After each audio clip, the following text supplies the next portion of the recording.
Larry Nassar has thousands of dollars in his prison account, but he's only making minimum payments to his victims. Court documents show disgraced former USA Gymnastics Dr. Larry Nassar, who is currently serving a decades-long sentence in federal prison for sexual abuse, has been delinquent in his payments toward court-ordered criminal penalties. According to a new court filing. A motion filed Wednesday by the U.S. Justice Department said that since Nassar's incarceration, he had received deposits into his inmate trust account that reached $12,825, including 2 stimulus checks totaling $2,000. As of Wednesday, Nassar had $2,041.57 in his account, according to the motion. It is unclear where the additional money more than $10,000 went. Nassar was sentenced on December 7, 2017, to 60 years in federal prison on child pornography charges. In addition, he was sentenced on January 24, 2018, to up to 175 years in Michigan State Prison after pleading guilty to 7 counts of criminal sexual conduct. At the sentencing, 156 victims spoke, recounting similar stories of how they went to Nassar to receive treatment for sports injuries only to be sexually assaulted and told it was a form of treatment. He is currently serving his federal sentence in the U.S. Penitentiary in Sumterville, Florida. Despite having money in his account, Nassar has only paid $300 toward the more than $62,000 he was ordered to pay, according to the motion. He was ordered to pay $57,488.52 in restitution to 5 victims in the child pornography case, along with an extra $5,000 for a special assessment fee pursuant to the Justice for Victims of Trafficking Act of 2015. The motion read: All of Nassar's payments toward his restitution have been in the form of the minimum $25 quarterly payments based on his participation in the Inmate Financial Responsibility Program, the motion said.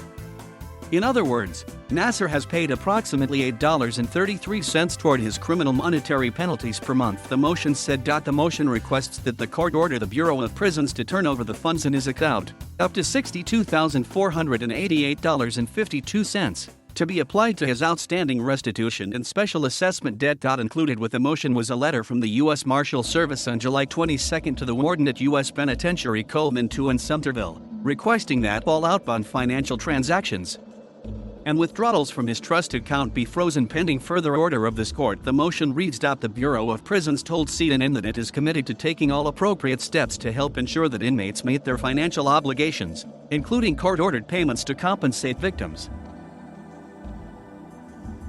As part of that process, it regularly analyzes and monitors inmate accounts. BOP also partners with other law enforcement agencies and regularly notifies relevant authorities such as the U.S. Marshals and U.S. Attorney's offices when it identifies funds that are appropriately subject to seizure. BOP took such steps here. As reflected on the public docket, the government has asked the court to order that all funds in an inmate's account be turned over to satisfy a restitution judgment.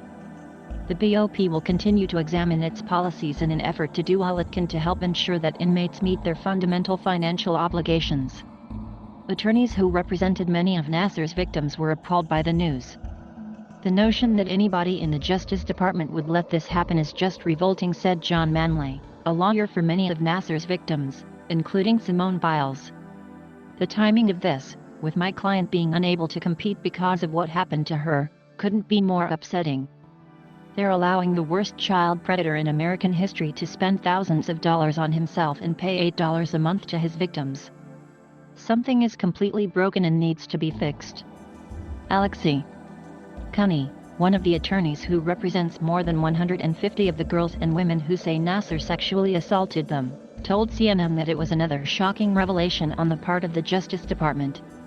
The idea that Nassar is spending money on himself and not the women he has abused is unacceptable, especially coming off the heels of the Inspector General's report on how the FBI handled the initial investigation is another shocking revelation.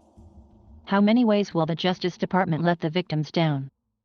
Cunney said. A July 14 report from the Justice Department found that FBI officials investigating the allegations of sexual abuse violated the agency's policies by making false statements and failing to properly document complaints by the accusers, resulting in a delay in the probe into the claims. The Office of the Inspector General found that senior officials in the FBI Indianapolis field office failed to respond to the Nassar allegations with the utmost seriousness and urgency that they deserved and required. made numerous and fundamental errors when they did respond and violated multiple FBI policies when undertaking their investigative activity. The probe was opened in 2018 to see whether the FBI and its field offices dragged their feet to respond to allegations of sexual assault made by gymnasts in the USA Gymnastics organization in 2015 and 2016. The FBI acknowledged the gross failures detailed in the report, saying in a statement, "This should not have happened."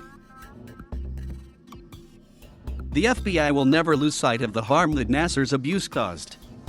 The actions and inactions of certain FBI employees described in the report are inexcusable and a discredit to this organization.